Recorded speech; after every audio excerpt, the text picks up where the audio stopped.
Hello नाई welcome you all to world affairs. मैं हूं प्रशांत धवन। नाउ आप अगर करंट अफेयर्स फॉलो करते हैं तो रिसेंटली आपने बहुत सारे आर्टिकल्स पढ़े होंगे जहां पर लिखा है national intelligence grid net grid बहुत ही जल्द बनने वाला है।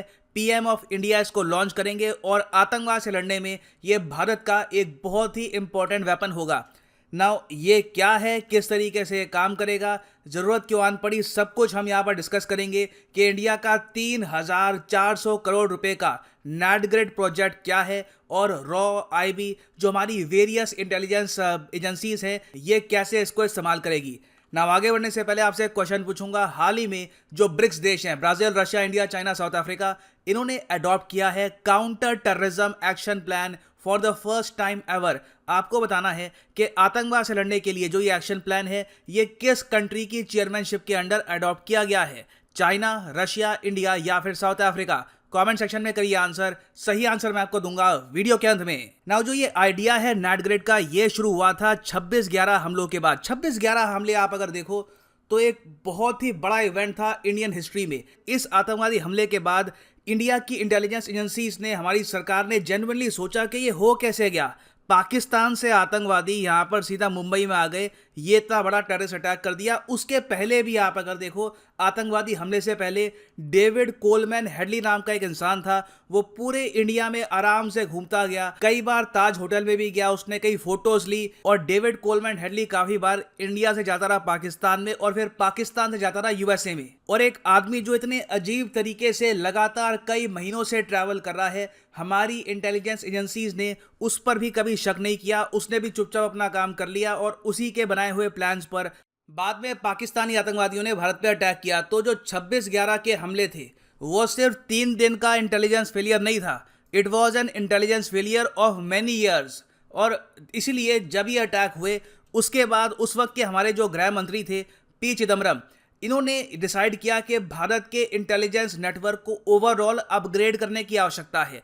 इसलिए आपको पता होगा कि 26/11 हमलों के बाद ही हमने बनाई थी दो बहुत ही इंपॉर्टेंट एजेंसीज। एक तो एनआईए मतलब कि नेशनल इन्वेस्टिगेशन एजेंसी। जी हाँ, एनआईए बहुत पुरानी नहीं है, 2008 के बाद ही बनी थी, दिसंबर 2008 में बनी थी। उसके अलावा हमने बनाया national counter terrorism centre NCTC. मगर अभी भी एक सिस्टम की कमी थी। एक ऐसा सिस्टम आप इमेजिन करिए जो पूरे इंडिया में डेटा इकट्ठा करेगा किसी भी संदिग्ध आदमी का। मान लो कल को, एक हाइपोथेटिकली स्पीकिंग, एक आदमी है जो अचानक से यूएसए से आता है पाकिस्तान में रुकता है करीब 1 महीने के लिए, पाकिस्तान से फिर आता है वो भारत में और भारत में वो ट्रैवल करता है, वेरियस स्टेट्स में जाता है, अपना credit card, debit card use करता है, कुछ लोगों को पेमेंट्स करता है। जो उसकी सारी मूवमेंट हो रही है ये इमेजिन करिए एक ही जगह पर चुपचाप रिकॉर्ड होती रहे और इंटेलिजेंस एजेंसीज आराम से मॉनिटर कर पाए कि यह आदमी भारत में कर क्या रहा है। ऐसे एक सिस्टम की आवश्यकता थी और इसलिए फिर सरकार ने 2010 के बाद एक आइडिया लॉन्च किया नेट ग्रिड का, जिसके अंडर रॉ, आईबी, वेरियस जो हमारी सिक्योरिटी एजेंसीज हैं, इनको आराम से प्रॉपर डेटा मिल सकता है बिना किसी वारंट या फिर परमिशन के बिना। इससे ओवरऑल जो पोटेंशियल आतंकवादी है उस पर नजर रखना हो जाएगा काफी आसान और इंटेलिजेंस एजेंसीज बिना किसी रोक टोक के अपना काम प्रॉपरली कर पाएंगी। बताया यह जाता है कि इंडिया के पास अगर नेट ग्रिड का सिस्टम होता 2006-2007 के आसपास तो डेविड कोलमैन हेडली को हम पहले ही पकड़ लेते और शायद 26/11 हमले कभी होते ही ना। Now under doctor Manmohan Singh net grid के लिए पैसे एलोकेट किए गए 3,400 करोड़ रुपए। अब आप कहोगे 3,400 करोड़, क्या ये मतलब कोई फौज बनेगी क्या इसकी? तो इसका आंसर है नहीं। यही सबसे यूनिक बात है। नेट ग्रिड कोई एजेंसी नहीं है, ये कोई रॉ, आईबी की तरह या फिर एनआईए की तरह कुछ हम नहीं बना रहे।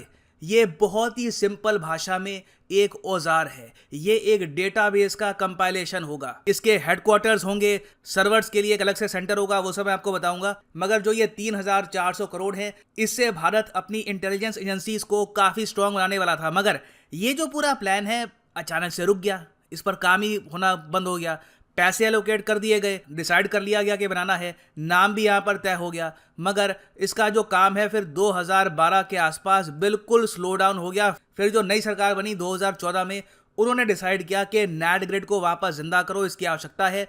और आज के समय सिंस तालिबान अफगानिस्तान में वापस आ चुका है, रशिया जैसी कंट्रीज कह चुकी है कि इन द फ्यूचर भारत पे हो सकता है आतंकवादी हमला, तो अब तो बिल्कुल सही टाइम आ चुका है कि हम नेट ग्रिड को जल्द से जल्द एक्टिवेट कर ले और NADGRADE के बाय द वे एक CEO भी है, जी हाँ, चीफ एग्जीक्यूटिव ऑफिसर भी है NADGRADE के। इनका नाम है आशीष गुप्ता। ये एक IPS है और ये आज के समय चला रहे हैं नेशनल इंटेलिजेंस ग्रिड को। अब यहाँ पे आप कहोगे चला रहे हैं तो मतलब लॉन्च हो चुकी है? नहीं, अभी देखो बेसिक लेवल पर इसकी फॉर्मेशन हो रही है, इसको बनाया जा रहा है कि कैसे ये काम करेगी, किसको इसका एक्सेस मिलेगा, कौन कौन सी एजेंसीज NADGRADE नाम का जो ये औजार है इसको इस्तेमाल कर पाएगी। तो अभी के लिए डिसाइड ये किया गया है कि ये सारी जो एजेंसीज हैं जो प्राइमरली केंद्र सरकार के अंडर आती हैं वो सब यूज कर पाएगी NADGRADE के डेटाबेस को। Central bureau of investigation, DRI, directorate of revenue intelligence, उसके अलावा रिसर्च और एनालिसिस विंग, IB, ये सारी एजेंसीज प्रॉपरली NADGRADE का जो ये डेटाबेस है इसको प्रॉपरली एक्सेस कर पाएगी।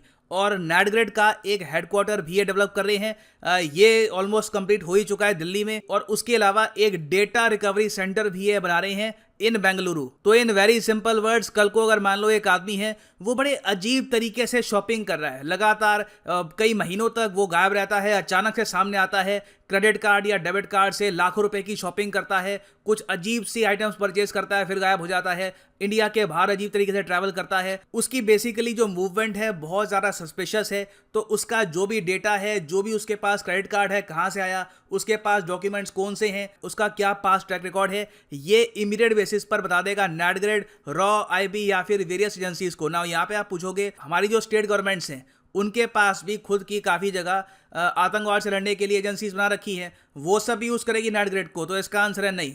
अभी के लिए स्टेट गवर्नमेंट की जो एजेंसीज हैं वो NADGRADE को इस्तेमाल नहीं कर सकती। हाँ, एक रास्ता है, मान लो कि महाराष्ट्र में ATS है, एंटी टेररिज्म स्क्वाड, वो यूज करना चाहती है NADGRADE को, तो वो लोग बात कर सकते हैं IB से, इंटेलिजेंस ब्यूरो से, और उनके थ्रू वो लोग NADGRADE को इस्तेमाल कर पाएंगे। तो इस तरीके से पूरा सिस्टम काम करेगा। और मैं आपको ये बता दूं कि ऑलमोस्ट एक US स्टाइल इंटीग्रेशन हो चुकी है हमारी इंटेलिजेंस एजेंसीज की और साथ में NADGRADE की। This will make India much much safer. Now यहाँ पे आप पूछ रहे होंगे कि NADGRADE की फिर आलोचना भी हो रही होगी क्योंकि इससे ऑब्वियसली जो हमारी सिक्योरिटी एजेंसीज हैं इनको काफ़ी पावर मिलती है।